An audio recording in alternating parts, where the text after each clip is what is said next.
Everyone, welcome to our another interesting video in our YouTube channel CHSE Catalyst ଦ୍ୱାଦଶ ଶ୍ରେଣୀର କଳା ବାଣିଜ୍ୟ ବିଜ୍ଞାନ କ୍ଷେତ୍ରରେ ଅଧ୍ୟୟନ କରୁଥିବା ଛାତ୍ରଛାତ୍ରୀ ମାନଙ୍କର MIL ଓଡ଼ିଆ ବା ଆଧୁନିକ ଭାରତୀୟ ଭାଷାର ଆଜି ଆମେ ଗୋଟିଏ ସୁନ୍ଦର କବିତା ବିଷୟରେ ଆଲୋଚନା କରିବା ଯାହାକି ଆମର କବିବର ରାଧାନାଥ ରାୟଙ୍କର ଗୋଟିଏ ସୁପ୍ରସିଦ୍ଧ ବ୍ୟଙ୍ଗକାବ୍ୟ ଦରବାରରୁ ଆସିଥିବା ବଡପଣ କବିତା। ବଡପଣ କବିତାଟି ଗୋଟିଏ ବ୍ୟଙ୍ଗକାବ୍ୟ ଭାବେ ପରିଚିତ ଯାହାକି ଆମ ଓଡ଼ିଆ ସାହିତ୍ୟ ଜ୍ୟୋତି ବହିର ଭାଗ 2 ସଂସ୍କରଣର ପୁସ୍ତକରେ ସ୍ଥାନ ପାଇଛି। ଏହି କବିତାଟିକୁ ପଢ଼ିବା ପୂର୍ବରୁ ପ୍ରଥମେ ଆମେ କବିଙ୍କ ପରିଚୟ ବିଷୟରେ ଜାଣିବା।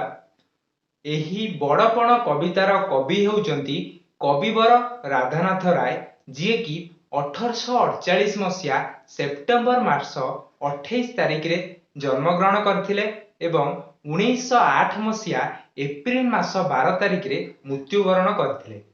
ତାଙ୍କର ଜନ୍ମସ୍ଥାନ ହେଉଛି ବାଲେଶ୍ୱର ଜିଲ୍ଲାର କେଦାରପୁର ଗ୍ରାମରେ। ତାଙ୍କ ପିତାଙ୍କ ନାମ ହେଉଛି ସୁନ୍ଦର ନାରାୟଣ ଦେବ, ମାତାଙ୍କ ନାମ ହେଉଛି ତାରିଣୀ ଦେବୀ। ପିଲାବେଳୁ ସେ ବହୁତ ହି ଚପଳମତି ଆଉ ଆଦର୍ଶ ଛାତ୍ର ଥିଲେ। ପିଲାବେଳେ ତାଙ୍କ ଜୀବନରେ ଗୋଟିଏ ଦୁର୍ଯୋଗ ଆସିଥିଲା, ଯାହା ଫଳରେ ସେ ନିଜ ମାତାଙ୍କୁ ହରାଇ ବସିଥିଲେ। ମାତାଙ୍କ ବିୟୋଗ ପରେ ସେ ନିଜର ଜେଜେମାଙ୍କ ଦ୍ୱାରା ଲାଳିତ ପାଳିତ ହୋଇଥିଲେ। ଜେଜେମାଙ୍କ ଦ୍ୱାରା ଲାଳିତ ପାଳିତ ହେବା ପରେ ସେ ଯେତେବେଳେ ଶିକ୍ଷା ଅର୍ଜନ ପାଇଁ ଉପଯୁକ୍ତ ହେଲେ, ସିଏ ବାଲେଶ୍ୱର ଜିଲ୍ଲାର ତାଙ୍କ ପିତାଙ୍କ ଦ୍ୱାରା ସ୍ଥାପିତ, ତାଙ୍କ ପିତା ସୁନ୍ଦର ନାରାୟଣ ଦେବଙ୍କ ଦ୍ୱାରା ସ୍ଥାପିତ ଭର୍ନାଡ଼ ସ୍କୁଲରେ ନାମ ଲେଖାଇଥିଲେ। ସେ ସେଠାରେ ନିଜର ପ୍ରାଥମିକ ଶିକ୍ଷାକୁ ସମାପ୍ତ କରିଥିଲେ। ସେ ସେଠାରେ ପଢ଼ିବା ସମୟରେ ଅତ୍ୟନ୍ତ ଦୁର୍ବଳ ଥିଲେ। ତାଙ୍କ ସ୍ୱାସ୍ଥ୍ୟାବସ୍ଥାରେ ବହୁତ ଗୁରୁତର ଅବନତି ଘଟିଥିଲା, ଯାହା ଫଳରେ ସିଏ ଚିକିତ୍ସିତ ହେବା ପାଇଁ ବାଲେଶ୍ୱରକୁ ଯାଇଥିଲେ। ଠିକ୍ ସେତିକି ବେଳେ ତାଙ୍କ ପିତା ବାଲେଶ୍ୱରରେ ଏକ ସରକାରୀ ଚାକିରି କରୁଥିଲେ। ସେଠାରେ ରାଧାନାଥ ରାୟ ଚିକିତ୍ସିତ ହେବା ଫଳରେ ସେଠାରେ ତାଙ୍କ ପିତା ରାଧାନାଥ ରାୟଙ୍କୁ ବାଲେଶ୍ୱର ଜିଲ୍ଲା ସ୍କୁଲରେ ନାମ ଲେଖାଇ ଦେଲେ। ସେଠାରେ ସେ ବହୁତ ହିଁ ନିଜର ପ୍ରତିଭାକୁ ବିକଶିତ କରିଥିଲେ ଆଉ ଜଣେ ମେଧାବୀ ଛାତ୍ର ଭାବେ ନିଜର ପ୍ରତିଷ୍ଠା ଅର୍ଜନ କରିଥିଲେ। ସେ ଜିଲ୍ଲା ସ୍କୁଲରେ ପଢୁଥିବା ସମୟରେ ପ୍ରଥମ ଛାତ୍ର ଭାବେ ଏଣ୍ଟ୍ରାନ୍ସ ପରୀକ୍ଷାରେ ପ୍ରଥମ ଶ୍ରେଣୀରେ ଉତ୍ତୀର୍ଣ୍ଣ କରିଥିଲେ। ଏହି କଥାକୁ ଶୁଣିବା ପରେ ବାଲେଶ୍ୱର ଜିଲ୍ଲାରେ ହଇଚଇ ସୃଷ୍ଟି ହୋଇଯାଇଥିଲା। କଥାକୁ ଶୁଣିବା ପରେ ଅନେକ ଲୋକ ଏହି କଥାକୁ ବିଶ୍ୱାସ କରିନଥିଲେ। ତାପରେ ଅସଲ କଥାଟି ଜାଣିବା ପରେ କେତେ ଲୋକ ରାଧାନାଥ ରାୟଙ୍କୁ ପ୍ରଶଂସା କରିବା ସହିତ ଆଉ କେତେ ଲୋକ ରାଧାନାଥ ରାୟଙ୍କୁ ଥଟ୍ଟା କରିବାକୁ ଲାଗିଲେ। ଏହି ସବୁ କଥାକୁ କବିବର ରାଧାନାଥ ରାୟ ଭ୍ରୂକ୍ଷେପ ନ କରି ନିଜ କର୍ମମୟ ଜୀବନରେ ଆଗେଇ ଚାଲିଥିଲେ। ଏହାପରେ ସେ ନିଜର ଏଣ୍ଟ୍ରାନ୍ସ ପରୀକ୍ଷାରେ ପ୍ରଥମ ଶ୍ରେଣୀରେ ପାସ୍ ହେବା ପରେ 1863 ମସିହାରେ ସେ କଲିକତାର ପ୍ରେସିଡେନ୍ସି କଲେଜରେ ନାମ ଲେଖାଇଥିଲେ। ସେଠାରେ ସେ ଉଚ୍ଚଶିକ୍ଷା ଉଦ୍ଦେଶ୍ୟରେ ବାହାରି ପଡ଼ିଥିଲେ। ସେଠାରେ ଅଧ୍ୟୟନ କରିବା ପରେ ସେ ନିଜର ପ୍ରଥମ ଶିକ୍ଷା ଜୀବନରେ ପାଦ ଦେଇଥିଲେ। ଶିକ୍ଷା ଅର୍ଜନ କରିବା ତାଙ୍କ ପକ୍ଷେ କଷ୍ଟକର ହେବାରୁ ସେ କଲିକତାରୁ ପ୍ରତ୍ୟାବର୍ତ୍ତନ କରି ଏକ ଘରୋଇ ଅନୁଷ୍ଠାନରେ FA ଡିଗ୍ରୀ ପାସ୍ କରିଥିଲେ। ଏହାପରେ ସେ 1868 ମସିହାରେ ନିଜର ତୃତୀୟ ଶିକ୍ଷକ ଭାବେ ବାଲେଶ୍ୱରର ଏକ ଘରୋଇ ଅନୁଷ୍ଠାନରେ ମାସିକ 30 ଟଙ୍କା ବେତନରେ ନିଯୁକ୍ତ ହୋଇଥିଲେ। ଏହି ଠାରୁ ସେ ନିଜର ପ୍ରଥମ କର୍ମମୟ ଜୀବନରେ ପାଦ ଦେଇଥିଲେ। ଏହି କର୍ମମୟ ଜୀବନରେ ପାଦ ଦେବା ପରେ ତାଙ୍କର ଶିକ୍ଷକତା ଜୀବନ ଆରମ୍ଭ ହୋଇଥିଲା। ସେ ନିଜର କର୍ମମୟ ଜୀବନରେ ବ୍ରତୀ ହୋଇ ନିଜର କର୍ତ୍ତବ୍ୟକୁ ସମ୍ପାଦନ କରି ଶିକ୍ଷକତାରୁ ଶିକ୍ଷା ପ୍ରଶାସକ ହେବାର ପ୍ରସିଦ୍ଧି ଲାଭ କରିଥିଲେ। ଏହାପରେ କବିବର ରାଧାନାଥ ରାୟ ବହୁତ ଗୁଡ଼ିଏ ପ୍ରତିଷ୍ଠିତ ସମ୍ମାନ ମଧ୍ୟ ପାଇଛନ୍ତି। ସେ 1903 ମସିହାରେ ଇଂରେଜ ସରକାରଙ୍କ ଦ୍ୱାରା ପ୍ରତିଷ୍ଠିତ ରାୟବାହାଦୁର ସମ୍ମାନ ମଧ୍ୟ ପାଇଛନ୍ତି। ଏହା ଛଡ଼ା ସେ ଆହୁରି ବହୁତ ଗୁଡ଼ିଏ ସମ୍ମାନ ପାଇବା ସହିତ ସବୁଠୁ ସମ୍ମାନଜନକ ପଦବୀ କବିବର ଭାବେ ଭୂଷିତ ହୋଇଥିଲେ। ତାଙ୍କର ଏହି ଶିକ୍ଷକତାରୁ ଶିକ୍ଷା ପ୍ରଶାସକ ଜୀବନ ମଧ୍ୟରେ ସେ ଓଡ଼ିଆ ସାହିତ୍ୟ ପ୍ରତି ତାଙ୍କର ଗଭୀର ମନୋଭାବ ବା ଦୁର୍ବଳତା ରହିଥିଲା, ଯାହା ଫଳରେ ସେ ତାଙ୍କର କର୍ମମୟ ଜୀବନରେ ବହୁତ ଗୁଡ଼ିଏ ପ୍ରବନ୍ଧ, ଗଳ୍ପ, କବିତା, କାବ୍ୟ ଆଦି ରଚନା କରି ଯାଇଛନ୍ତି। ସେଗୁଡ଼ିକ ଆମ ଓଡ଼ିଆ ସାହିତ୍ୟର ଗୋଟିଏ ଗୋଟିଏ ଅମୂଲ୍ୟ ଗ୍ରନ୍ଥ କହିଲେ ଅତ୍ୟୁକ୍ତି ହେବ ନାହିଁ।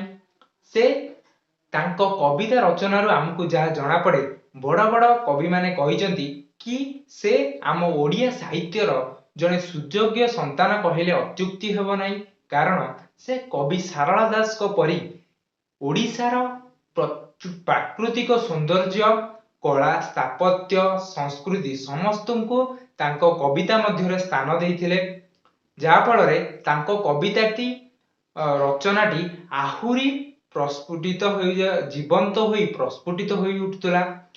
ଏହି କବିତା ଗୁଡ଼ିକରେ ତାଙ୍କର ଓଡ଼ିଆ ଭାଷା ସଂସ୍କୃତି ପ୍ରତି ଥିବା ଗଭୀର ଆଗ୍ରହ, ପ୍ରେମ ଜଣାପଡ଼ିଥାଏ।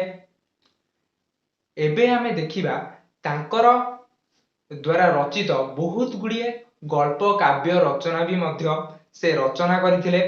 ତାଙ୍କ କାବ୍ୟ କବିତା ଗୁଡ଼ିକ ମଧ୍ୟରେ ସେ ରଚନା କରିଥିବା କବିତା ଗୁଡ଼ିକ ହେଉଛି ଉଷା, ପାର୍ବତୀ, ନନ୍ଦିକେଶ୍ୱରୀ, ଚିଲିକା, ମହାଯାତ୍ରା, ଏମିତି ବହୁତ ଗୁଡ଼ିଏ ରଚନା କରିଥିବା ସହିତ ସେ ଗୋଟିଏ ସୁପ୍ରସିଦ୍ଧ ବ୍ୟଙ୍ଗ କାବ୍ୟ ମଧ୍ୟ ରଚନା କରିଥିଲେ, ଯାହାର ନାଁ ହେଉଛି ଦରବାର।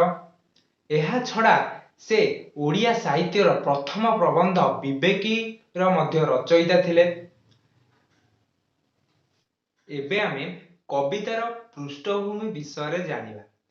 ବଡପଣ କବିତାଟି ମୁଖ୍ୟତଃ କବିବର ରାଧାନାଥ ରାୟଙ୍କ ଦ୍ୱାରା ରଚିତ ସୁପ୍ରସିଦ୍ଧ ବ୍ୟଙ୍ଗକାବ୍ୟ ଦରବାରର ଅଂଶବିଶେଷ ଅଟେ।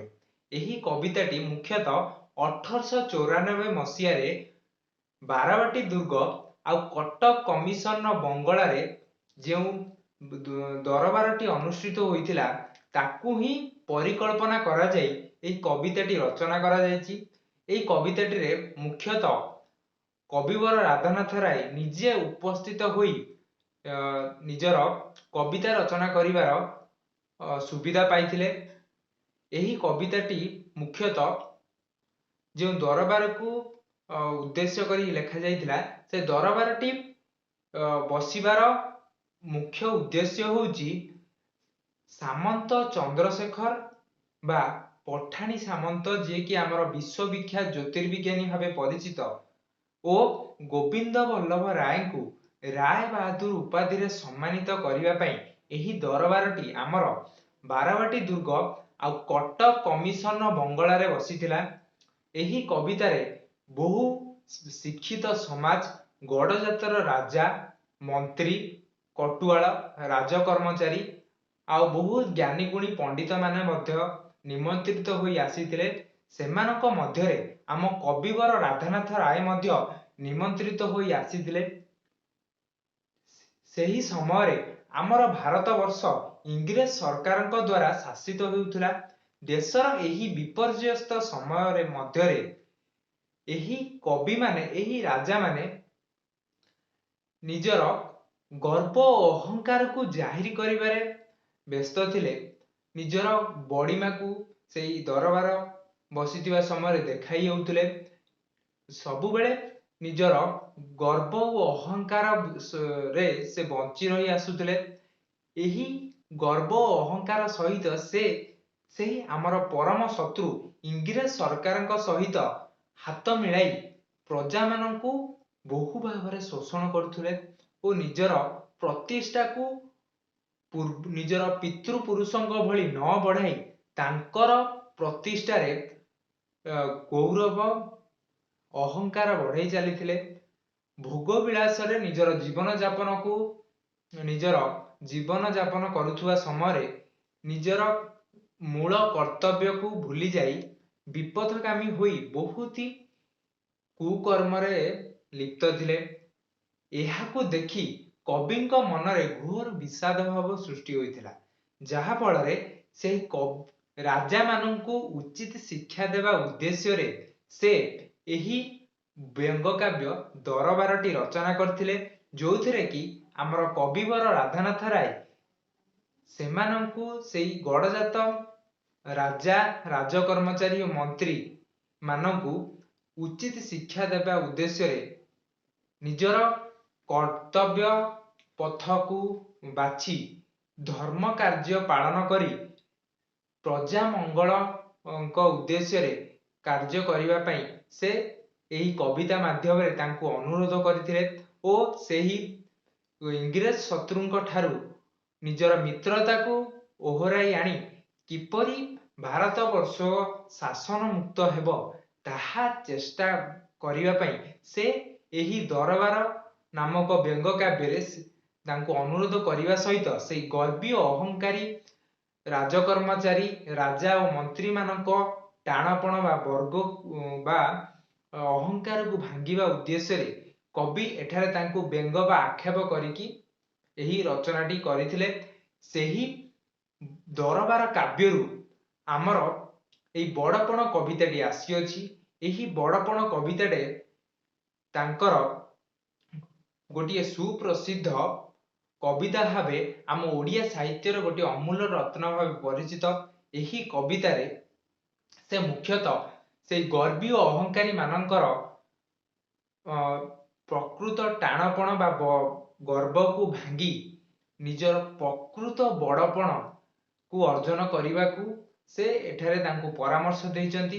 ଯେପରି ସେ ନିଜର ପରମ ଶତ୍ରୁ ଇଂରେଜ ସରକାରଙ୍କ ସହିତ ହାତ ମିଳାଇଛନ୍ତି, ତାକୁ ଓହରି ଯାଇ ନିଜର କର୍ତ୍ତବ୍ୟ ପଥରେ ଆଗେଇ ଯାଇ ପ୍ରଜାମାନଙ୍କ ମଙ୍ଗଳ ନିମନ୍ତେ କାର୍ଯ୍ୟ କରିବା ପାଇଁ ସେ ଏହି କବିତାରେ ତାଙ୍କୁ ପରାମର୍ଶ ଦେଇଛନ୍ତି।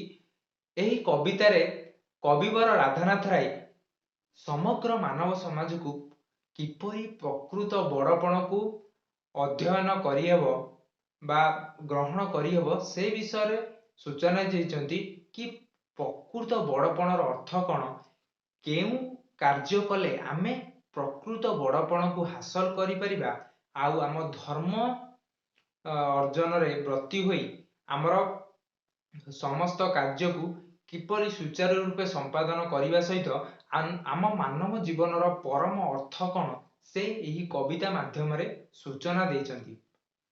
ଆଜିର ଭିଡିଓରେ ଆମେ କବିତାର ପୃଷ୍ଠଭୂମି ଆଉ କବିଙ୍କ ପରିଚୟ ବିଷୟରେ ଜାଣିଲେ। ପରବର୍ତ୍ତୀ କବିତାରେ ଆମେ କବିତାଟିର ଆଲୋଚନା କରିବା। ସେଇ କବିତାରେ ଆମେ କବିତାର ପ୍ରତ୍ୟେକଟି ଧାଡିକୁ ବିଶ୍ଳେଷଣ କରି ତାର ଅର୍ଥ ବିଷୟରେ ଜାଣିବା।